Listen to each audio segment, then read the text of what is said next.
ವಿವೇಕಾನಂದರ ಸ್ಫೂರ್ತಿವಾಣಿ. ನಮ್ಮ ಪೂರ್ವಿಕರಲ್ಲಿ ಅಂತಹ ಆತ್ಮಶ್ರದ್ಧೆ ಇತ್ತು.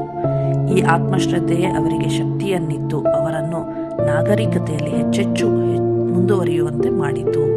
ನಾವು ಅಧೋಗತಿಗಿಳಿಯುತ್ತಿರುವುದು, ನಮ್ಮಲ್ಲಿ ಕುಂದುಕೊರತೆಗಳಿರುವುದು ನಿಮಗೆ ನಿಜವೆಂದು ತೋರಿದರೆ ಇದು ಪ್ರಾರಂಭವಾದುದು ನಾವು ಆತ್ಮಶ್ರದ್ಧೆಯನ್ನು ಕಳೆದುಕೊಂಡಂದಿನಿಂದ ಎಂದು ತಿಳಿಯಿರಿ.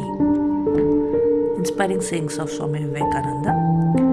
This faith in themselves was in the hearts of our ancestors. This faith in themselves was the motive power that pushed them forward and forward in the march of civilization. And if there has been degeneration, if there has been defect, mark my words, you will find that degradation to have started on the day of our people lost this faith in themselves. Thank you.